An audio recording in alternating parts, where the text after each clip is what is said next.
Welcome to Portsmouth. Our island city has a really rich history of literature and culture. Come and join us for a tour. One of our most famous literary residents is Charles Dickens, who was born here in Old Commercial Road. It is now home to Charles Dickens' Birthplace Museum. Portsmouth is also the birthplace of another famous figure. Arthur Conan Doyle wrote his first Sherlock Holmes story while practicing as a doctor here in Southsea.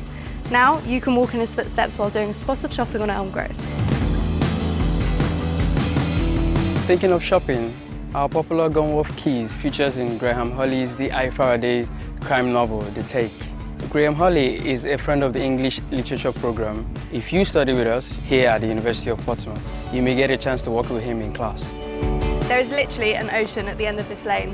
It was renamed in honour of the famous novel by Neil Gaiman, who lived just outside of Portsmouth and spent many holidays here with relatives in the city. As an island city, Portsmouth has had a huge influence on authors, both from home and abroad. Jane Austen often visited here to see her brothers who were stationed here with the Royal Navy. She was inspired to include Portsmouth in her novel, Mansfield Park. Stephanie Norgate's poem Ferries at Southsea was inspired by the view of ferries here on Clarence Parade Pier.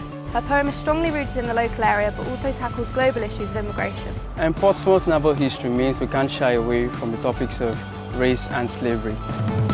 The first slave narrator, Ukuso Gronyoso, visited our city, while John Jay, another former slave, was a prominent preacher near the docks. Their memoirs movingly revealed the city's black history. As we move into modern day, we have authors and poets tackling issues both big and small. Poet laureate Simon Armitage studied here at the University of Portsmouth.